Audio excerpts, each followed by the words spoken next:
Hi everybody, I'm Anna V and welcome to the podcast Dream Catchers, where we talk about going after your dreams and trying to find the keys to unlocking them.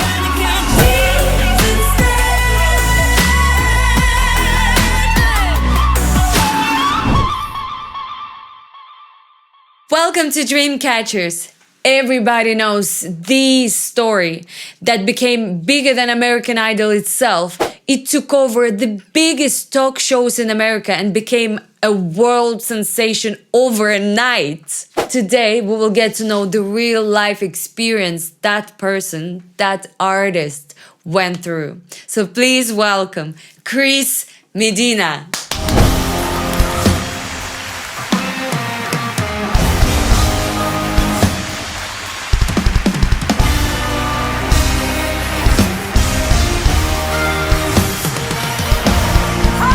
Chris, so nice to see you again. Finally, we get a chance to talk properly because it's impossible during festivals. Yeah, absolutely. Where are you right now? Right now, I am in Chicago, Illinois, visiting family and friends. Haven't seen any of them in about a year and 8 months. And so, I finally, got all the paperwork ready. They opened up the borders. Everything was good. And I just saw my opportunity and took it. And here I am. Yeah, cool. That's amazing. All right. Well, most people already know who you are. But for those who doesn't, maybe you introduce yourself. Yeah. Well, I am a singer, songwriter, an artist, performing artist still, luckily, knock on wood. I've recently become a producer. Nice. And a recording engineer and mainly a writer, producer. And my name is Chris Medina. And I do all things music and music industry related things. Nice. When did you start, or when did you decide to become an artist? When was that moment you like, okay, I'm going to be an artist? Yeah. Well, I've always been fascinated with music ever since a young age. I didn't know how exactly I was ever going to be involved in it. Okay. There was something I think my dad kind of spotted right away. I was about 4 or 5 years old, and I didn't believe him at the time. So his story is, I was 4 years old, and we were watching a movie. It was called Big, with Tom Hanks. There's this scene in the movie where he's like dancing on a piano and playing Heart and Soul. Yeah. Dun, dun, dun, dun, dun, dun, dun, dun, dun, dun. And so he said I disappeared for a couple hours and I found a couple hours, flute. 4 years old. Yeah. That's awesome. Okay. And I played it. I learned how to play it by ear on the flute. Really? On the flute? Yeah, the little toy flute, the little toy plastic. Cool. And so he said right there and then, he wanted to go and take me to learn an instrument. First instrument I learned how to play was an accordion. The second one was a piano. And I never really, took to it until I got my first guitar. When I got my first guitar, I was hooked and I knew immediately I wanted to be in a band. So I wanted to be in some sort of rock band or grunge band or whatever. That was the moment for me when I got my guitar and I was like, music can be cool. It's not just like, it's not boring. Yeah, it's not posh or just, I felt like it was kind of wickedly boring when I was a young lad.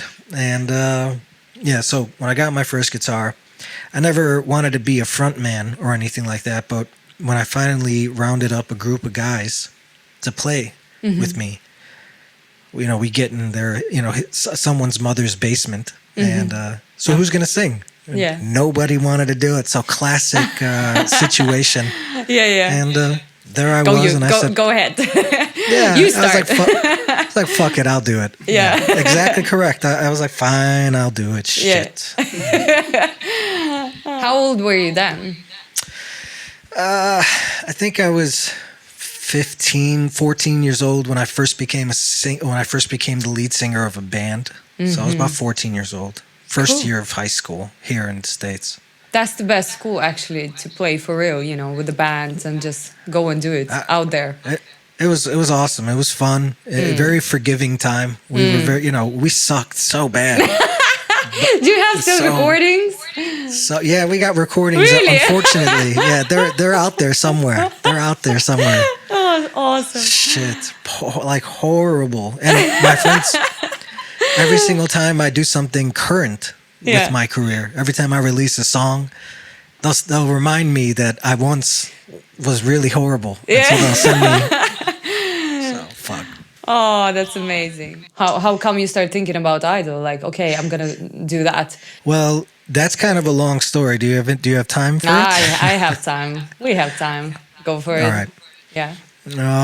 All right. So I'll try to make this a long story short, but I've always hated American Idol.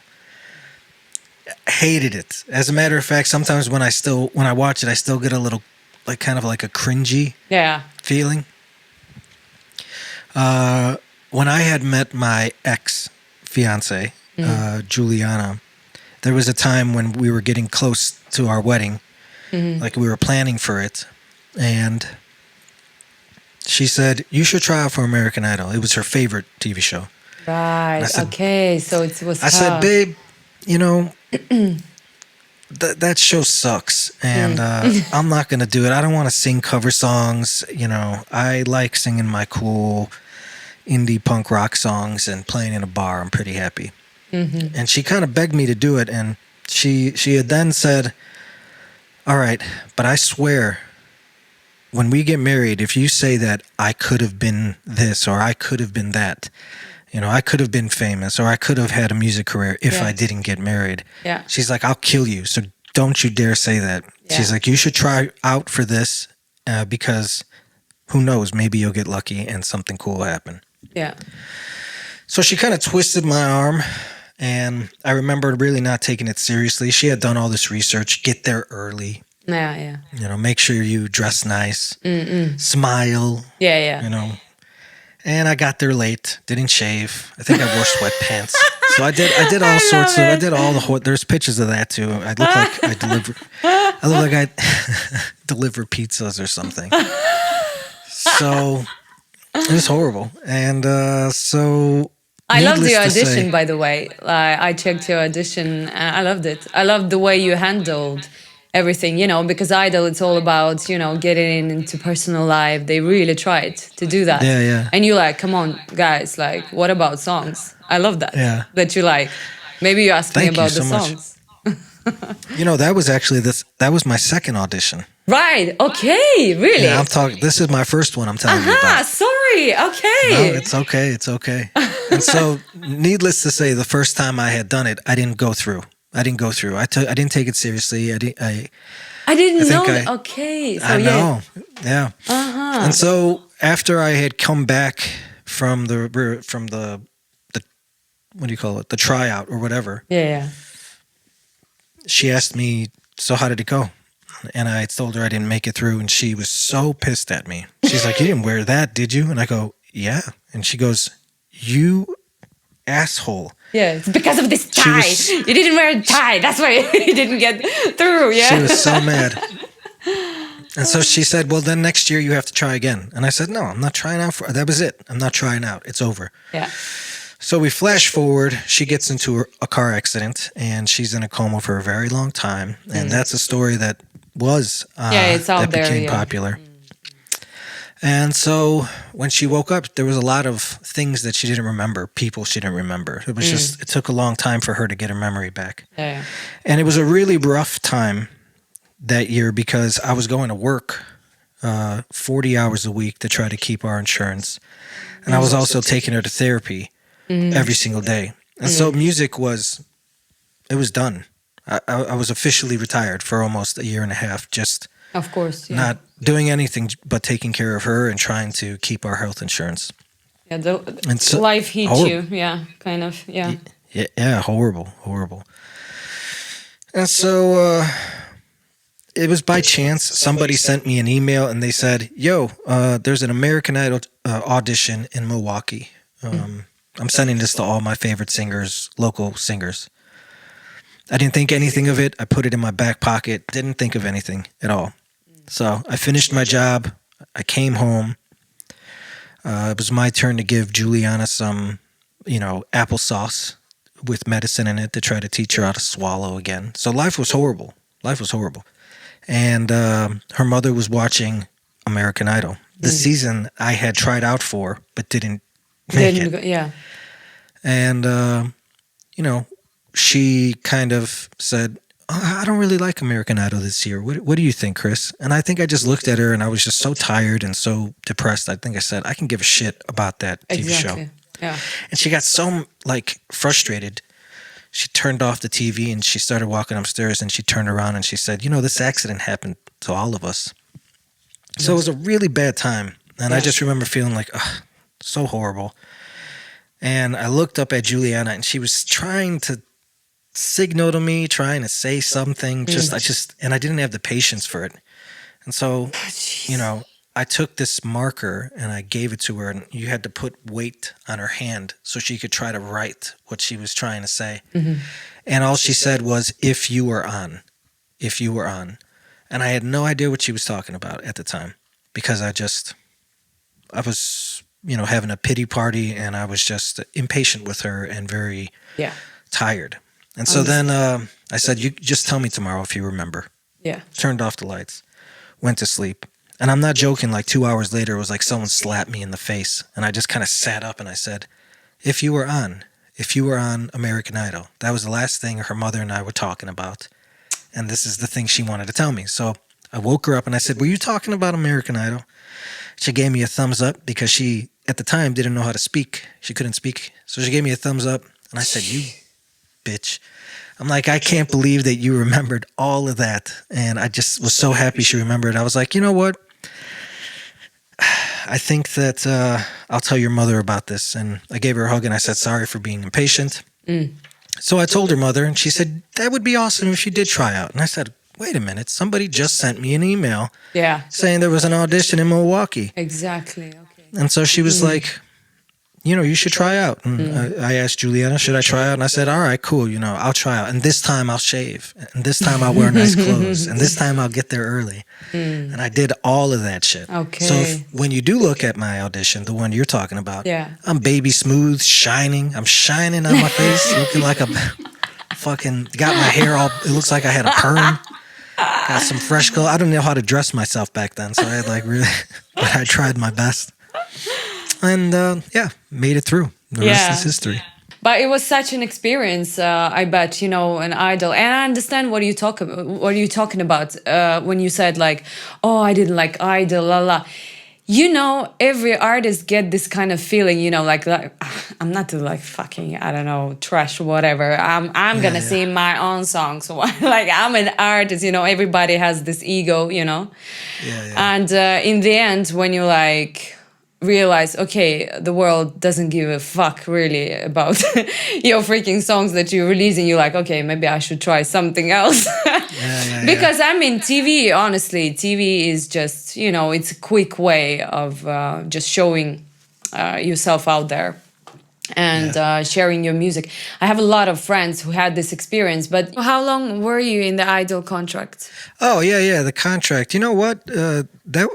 That people ask me that, but that was a very unique experience for me, because when I was on the show, I had this extremely viral story, an extremely viral impact.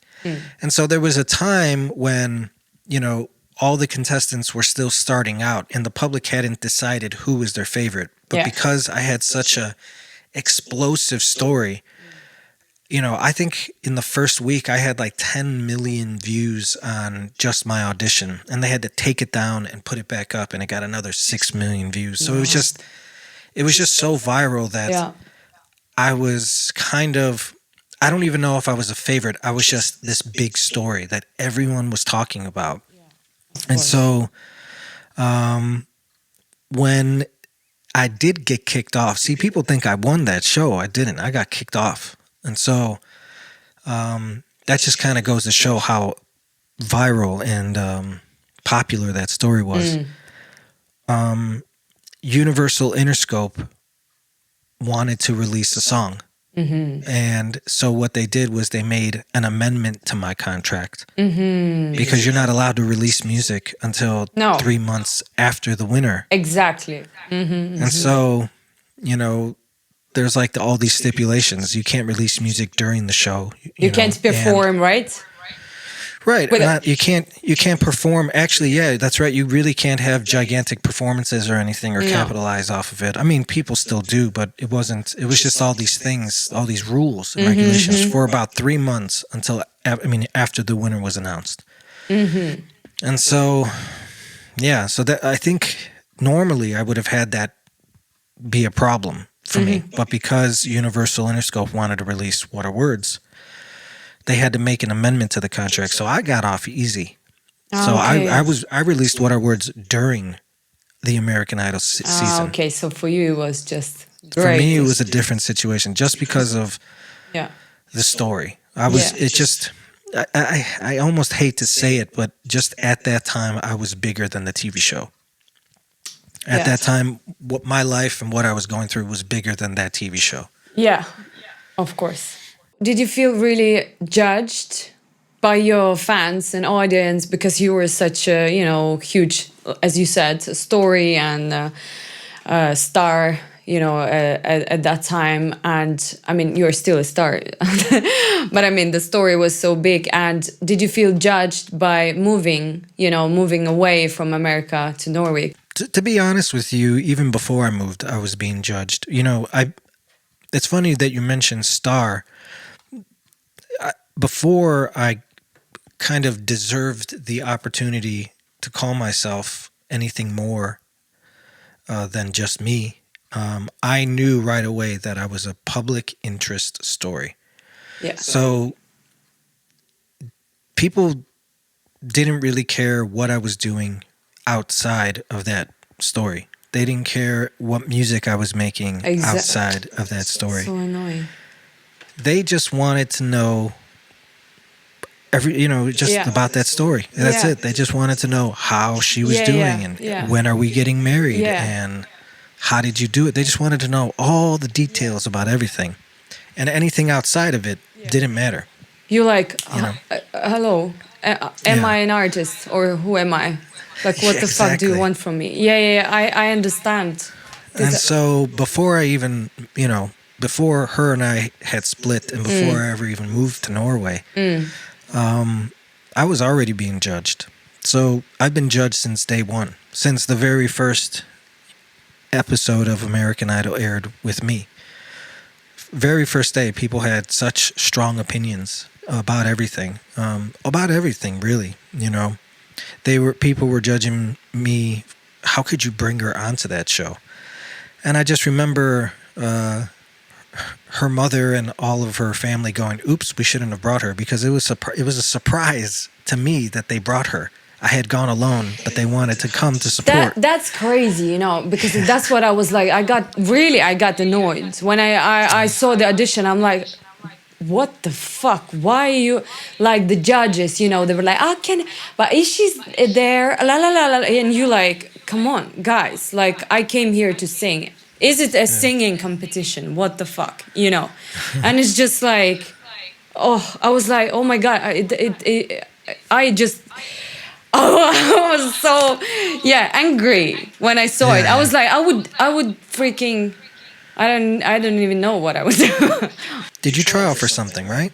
Yeah, I mean, I tried back then, like in The Voice, but I also had like a really weird story with that. Yeah. But So that, in the beginning with American Idol and situations like that, The Voice, I'm not exactly sure how they do it, but American Idol, you have to get through these 4 stages. Yeah, but it's the same shit. Yeah. Yeah, before you end up like in here we are on TV in front of the judges, And everyone's connected. They all got shit in their ears. They're like the CIA or some sort of secret service. They got like microphones. It's like, she's here. She's actually fucking here, Make sure to ask her to come in. Yeah.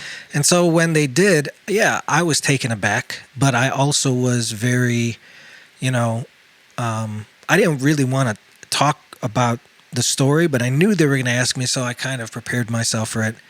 I was shocked when they asked her to come in, but I also knew Juliana. This was her favorite fucking TV show. She was trying to get me to come on this TV show for 2 years straight. Yeah. And, they brought her there because they knew that this was an experience. I mean, this poor girl was her favorite thing. Why wouldn't she go and just get a little ounce of happiness? This is something she would have wanted and something she did want and something she talks about even to this day. Yeah. And so who was I to say, no, I don't want to bring her in? So instead I was like, you know what? That would make her really fucking happy. So I understand, but at the same time, they for you decided that you have to be an open book for your fans. You know what I mean? And for the rest of your life, basically. They expecting from you to share everything what you experience in your life, in your personal life. And everybody wants to know, exactly. And you're like, no, but come on, guys, I have different experiences. Maybe with this, with that, with this, with life, with, I don't know, sunshine, whatever, Yeah. It is what it is. I mean, I was in a rock and a hard place. I mean, there's so many things that I said yes to that I kind of was a little uncomfortable doing. Even the song What Are Words, believe it or not. I agreed to do that song when I got into the studio. I told Jimmy Iovine from Universal Interscope and Ronnie Jerkins, Darkchild, the producer, I was like, I don't really know if I like this song. It's not really my style. It's not something I pictured myself doing. So I'm not sure I want to sing it. Mm-hmm. And Jimmy Iovine was just like, I understand how you feel. And he was like, but you got to understand, he's like, artists spend their whole lives trying to develop a brand. And they sometimes never get it. No. He's like, you have one of the biggest, hottest brands right now. And you didn't do anything except being you. Yeah. And so you have something that many artists will spend their entire careers trying to develop and never get. Yes. He's like, so I understand how you feel, but these guys are here to help nurture that brand. He's like, if you come out with an indie song or some sort of rock song right now that has nothing to do with your situation or the vibe that the brand that you created, you could pretty much throw this opportunity in the garbage. That's true. He's like, that's just the way it goes. He's like, I understand how you feel. He's like, but we feel this song is perfect for you. And we feel this song can really help you. Yeah. And he goes, and besides, you practically wrote it. These are all your words. Everything you said on the TV show, this is all your words. And I said, all right, I'll give it a shot.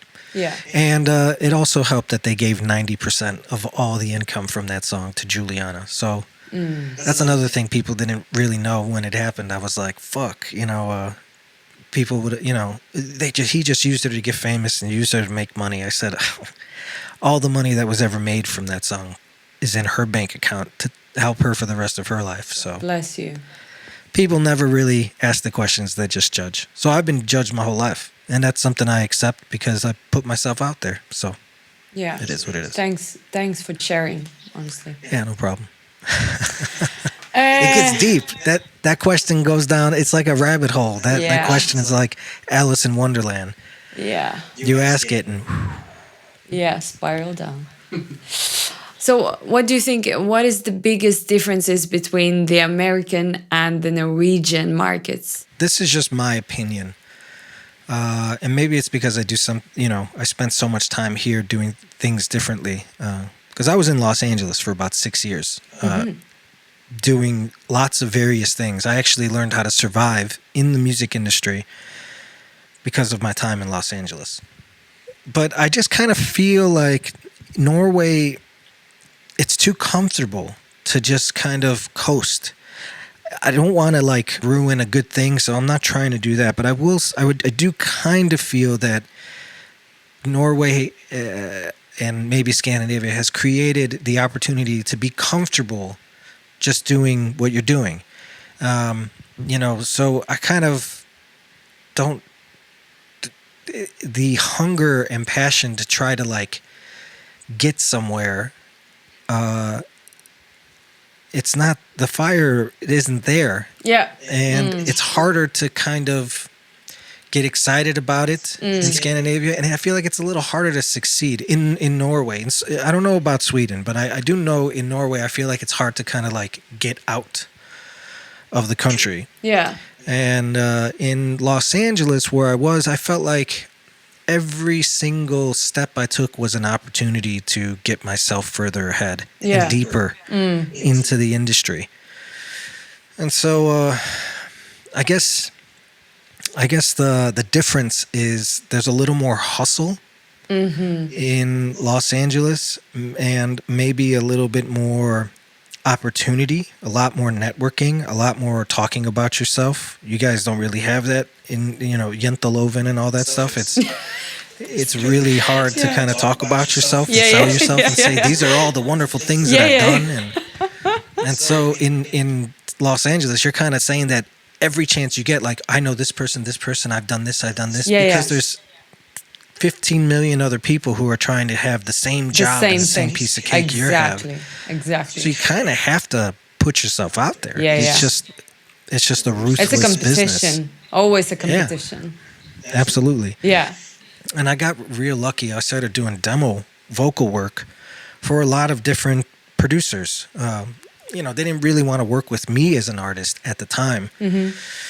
But I was always in the studio with people who were pitching songs to Maroon 5 or Justin Bieber. And so these people, Justin Bieber and his crew, I kept thinking, oh shit, they're going to listen to my voice. Exactly. So when they get this demo, my voice will be on there. Yeah. And because it's always a hope, right? You there's think always like, a hope that okay, somehow they gonna, go, oh, cool. or who's maybe this fucking somebody guy? will like me or whatever, invite me or whatever. Yeah.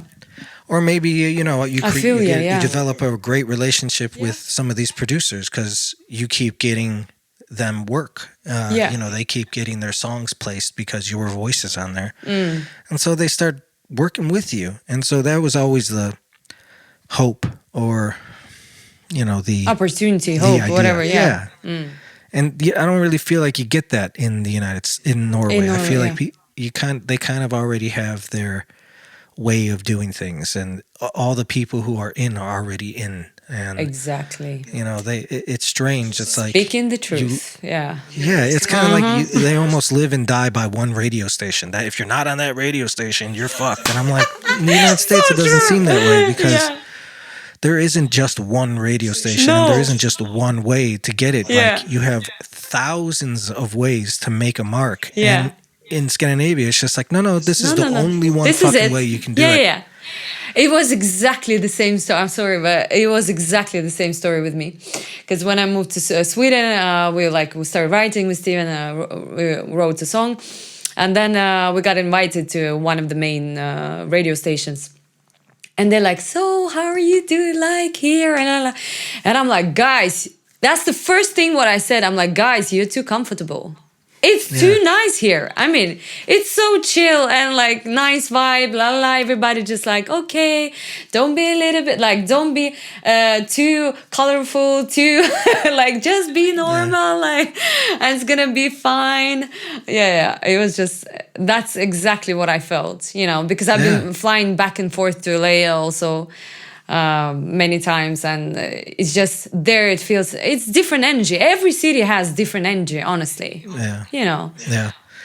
I feel like the energy in Los Angeles and maybe places like New York. I mean, I wouldn't. I'm not saying this is the place where I want to retire and raise a family. That's completely a whole different ballgame. No, exactly. Business. We're talking about music, industry. Yeah, but strictly for music and strictly for, acting or whatever, whatever it is. I feel like you're always, you go to just say randomly, I'm going to go out with my friends to a bar. While I'm there, I'm guaranteed to meet 5, 6, 7 people who are really interested in the things that I'm doing because they're doing something similar.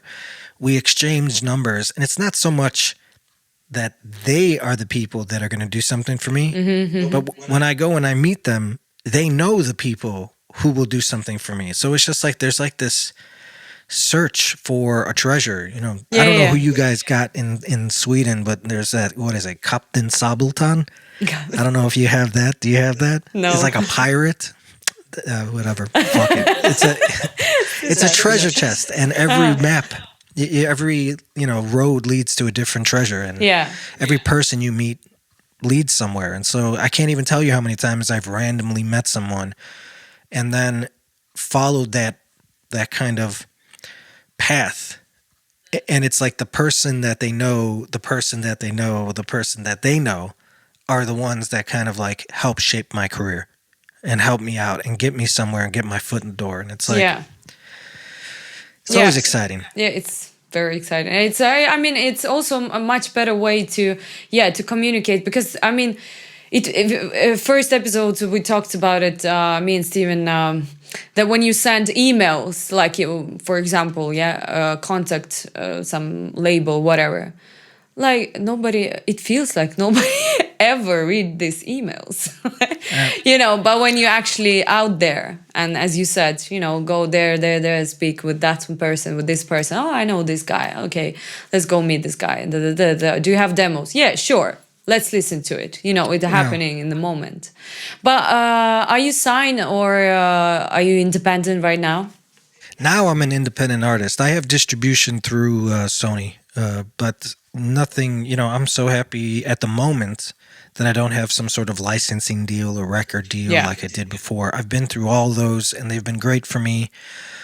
So, and maybe in the future I might try to get one if I'm still have my foot in the game. But the best thing that ever happened to me was getting my own, especially in a place like Norway and Sweden. In Los Angeles, I always felt like this place is too fucking big, so I need help. Yeah. But in Norway and Sweden, it's just so comfortable. It's like, why would I give the money away? So if I can do it by myself. Yeah. Exactly. I mean, who knows? Maybe along the line, I'll need help. And I do know that I need help in certain things, but why not just pay it out of pocket? Yeah. And just kind of figure out a way to market myself and get it out there and, release it. And then I end up owning 85% of my music instead of 60 or 40 or whatever the case may be. Yeah. Mm-hmm. And so I just don't see it unless they can get your ass out of Norway or out of Sweden and into a larger market where there's more people and there's more opportunity. Then maybe I feel like, all right, let's sign a deal where I'm giving you more. But in this case, like I said, it's just so comfortable. It's like you release a song. Who knows if it even gets popular or doesn't get popular? Everyone's chasing that, one radio station with the top 50, the New Music Friday. And I just keep in my head laughing because before all that stuff, those aren't the biggest things, Those aren't the ways that you really make the money and get the streams, like it's outside of that. It's on different playlists. It's on different avenues. Yeah. And so I don't chase that anymore. It's a rat race, and it makes you feel terrible inside. That's good. Yeah, that's so true. Oh, shit. Yeah, we're talking deep stuff now. Yeah, true. Well, are you planning to release any new music? It's funny you asked that. The last song that I released that I truly released was when I first became an independent artist, and I just had the distribution, and it was a song called Cut Me. And that song should have been song number 2 right after What Are Words. That song was made right around the same time. So that was the kind of like, fuck you guys for judging me song, Yeah. But it came out 2 years ago, and it did fabulous. It did wonderful for an independent song, just done by myself. 25 million streams. Amazing. Great job. Yeah, super happy about that. Nothing Amazing. to laugh at. It feels great. But then after a while, I kind of, I made the mistake of doing this. I call it a mistake. Some people, it works out well for them, but I did this MGP shit, this Melody Grand Prix, Eurovision type thing. Totally was not prepared for that shit. So I released a really shitty song. I'm not going to say shitty, but a really okay. Yeah. not so done well song on my part. Yeah. And even the original producer was like, I think it needs some modern love. You know, you should go ahead and get it done. If I was to do it today, this song today, I would do it differently. Because I had written that song in 2013, whatever. Then after that, I was like, maybe I need to like remove myself from music for a little while because it didn't do well. It didn't get a lot of streams. It didn't do well at all. And it was released through NRK, not through me. So after that, I just did a whole bunch of features and a whole bunch of duets and, you know, just kind of co-writing. Never, you know, that way it wasn't just me who had to release it. And during that time, the last couple of years, I've been writing songs for myself in my studio, producing them myself. And finally have like a bunch of songs that I'm really fucking happy. Nice. I'm actually really happy about them. You know, like I'm like, oh man, this is strange. You know, like usually cool. You know what I'm saying? Like usually there's some sort of like, I need to give this to a producer because I have no idea what to do. Yeah. Or it always comes with some sort of excuse or some sort of like, you know, I don't know. It always feels rushed. Like I gotta release something. Yeah. But this time it's been like, man, you know, I don't know. I don't know if it comes with age or just not caring so much anymore, taking yourself so damn seriously. I finally just put the brakes on, calmed down, and I have a batch of songs that I'm happy that I have. I'm excited to release them. There's a plan to release them. There's a plan to release one, and then a couple months later, another one. Great. And a couple months later, another one. That's the best way to do it, yeah. Yeah, it seems like it, right? Do you have a team or are you doing everything by yourself? Yeah, in a way. I didn't plan for it, but I just, you know, COVID and all that stuff, 2 years especially.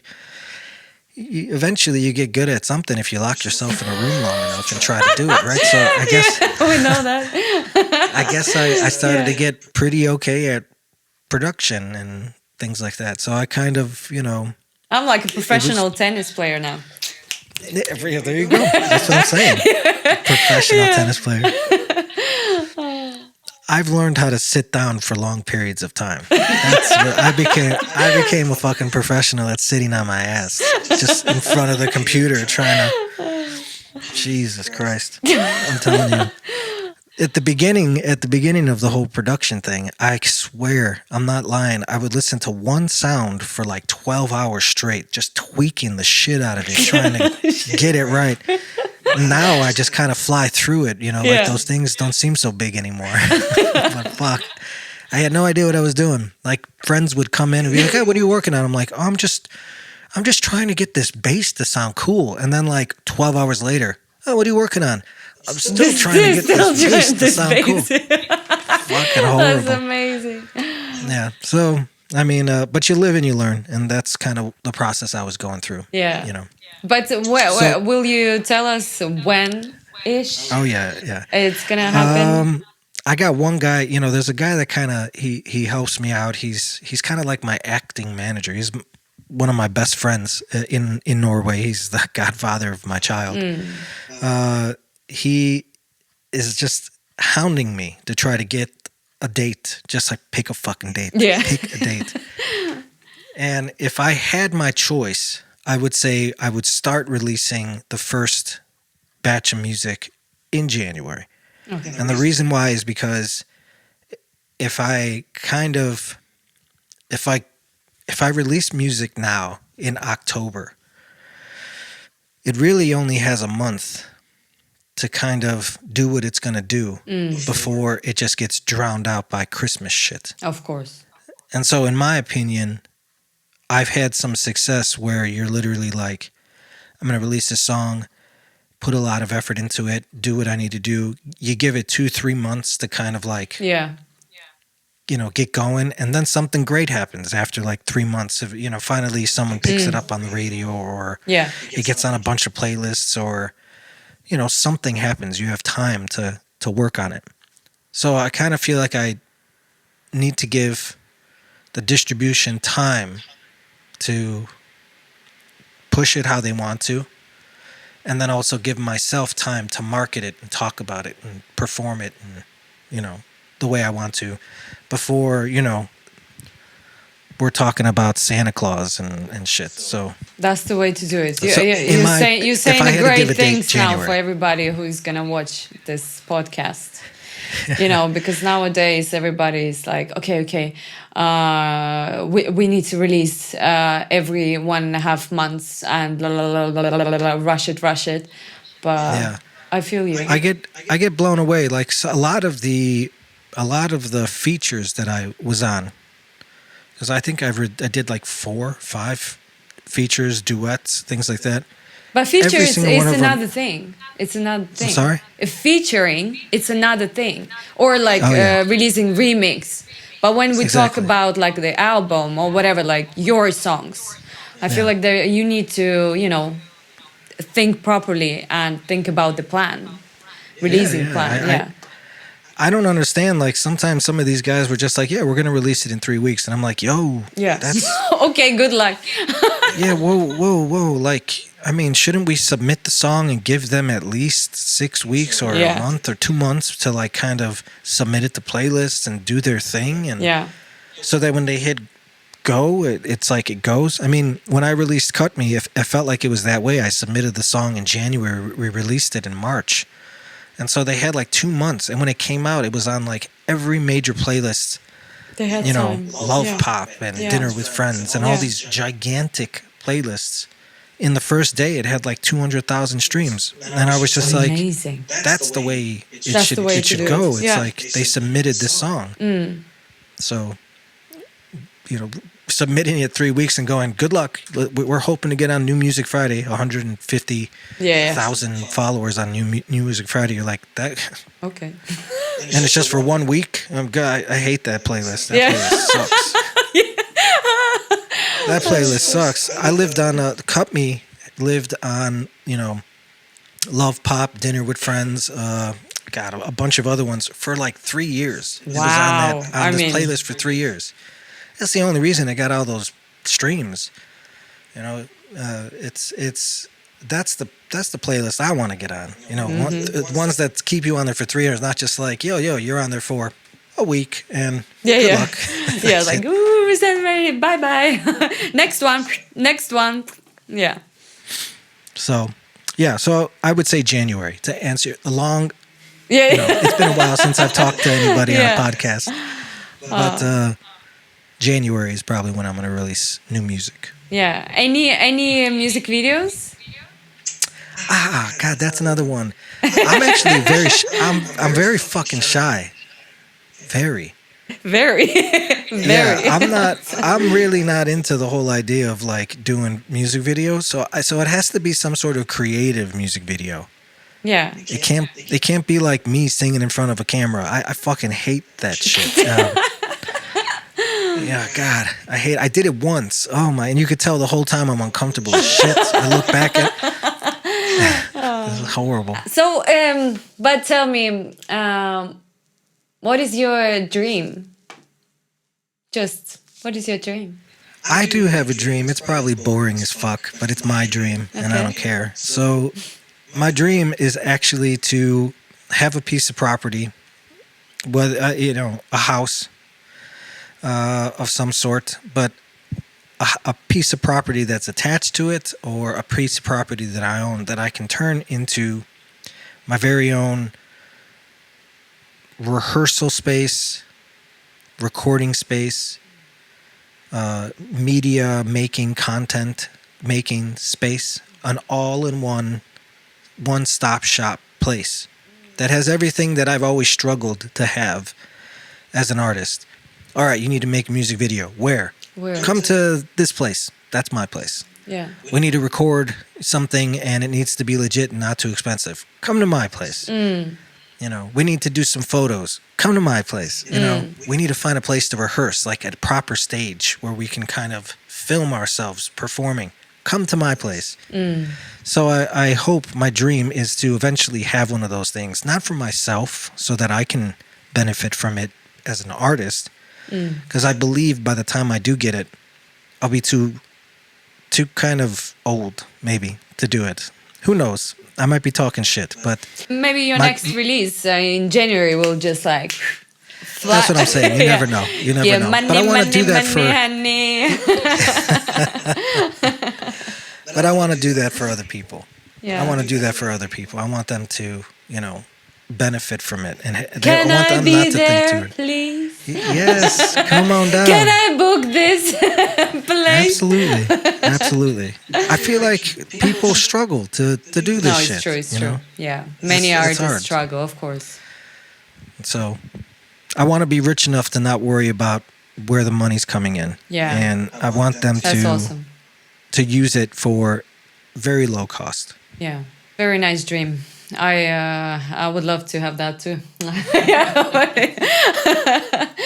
I wanted to ask you also, maybe you had some funny stories on the way to the top or whatever in your life. I do have quite a few. I've been excited to tell some of these because I'm not sure people know or remember. So there's a few things that I think are funny.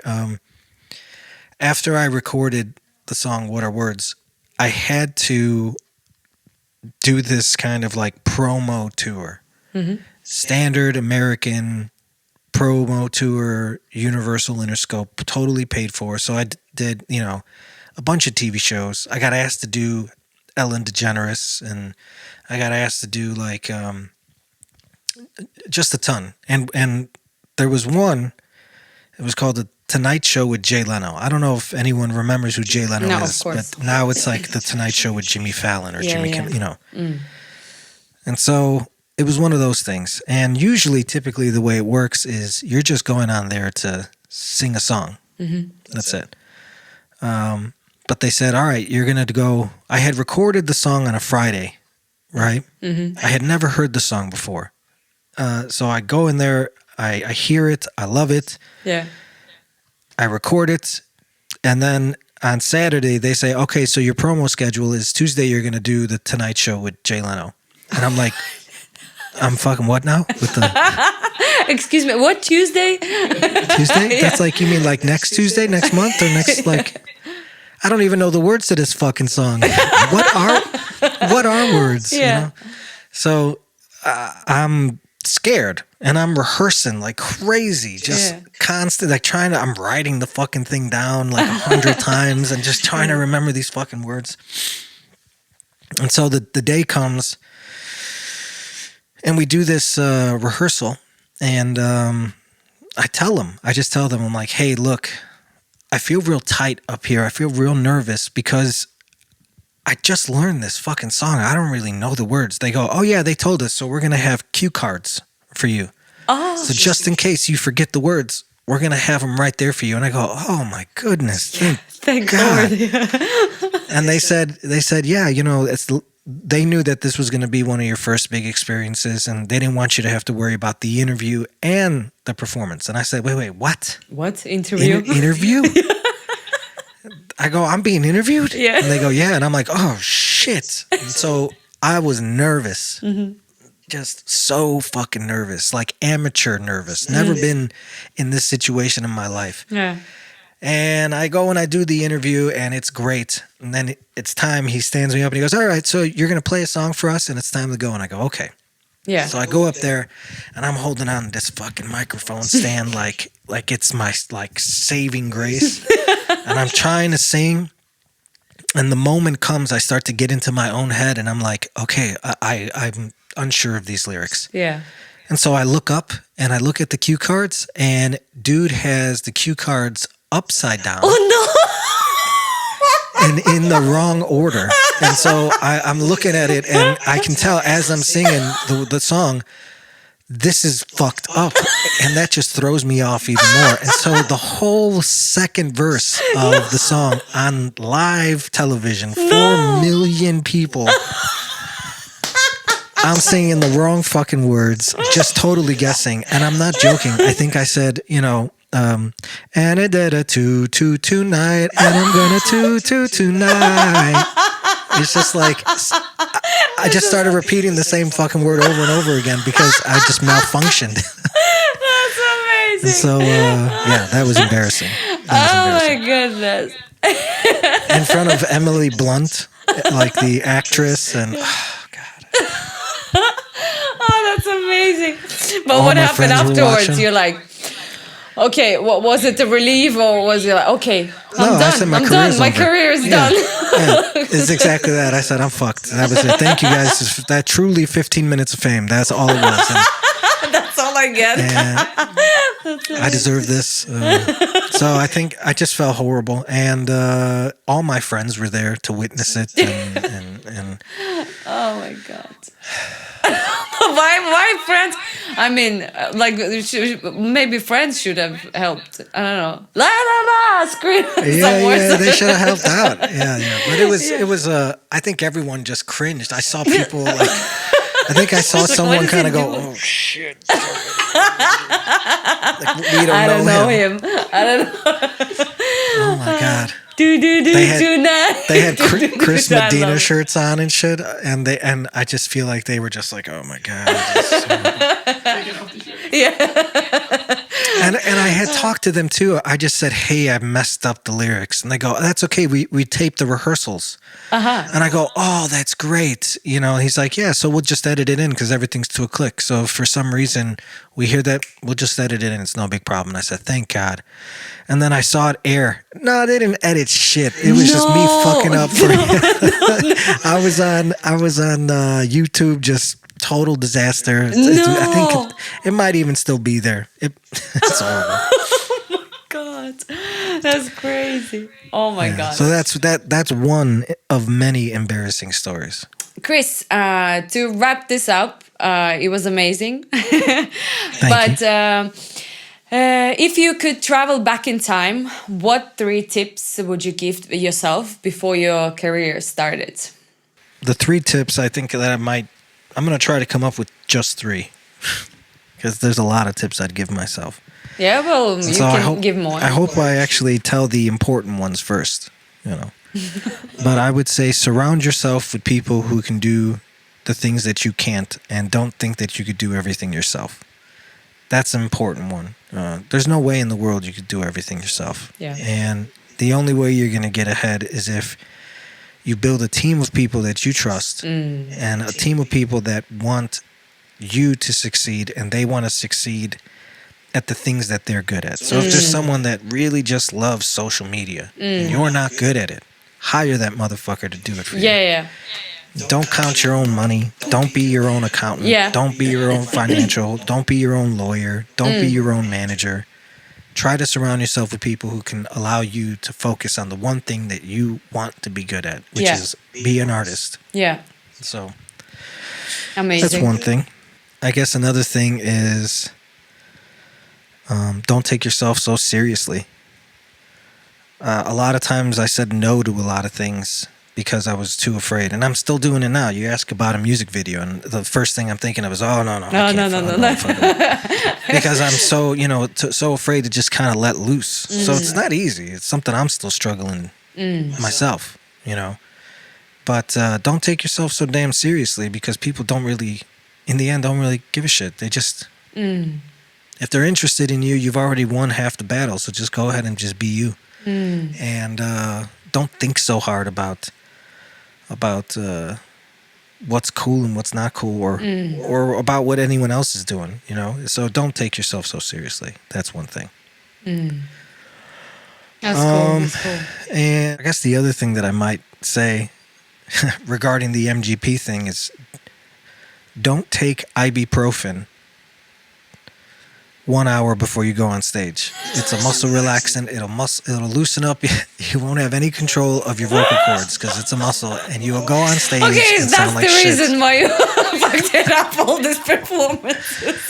Jesus Christ.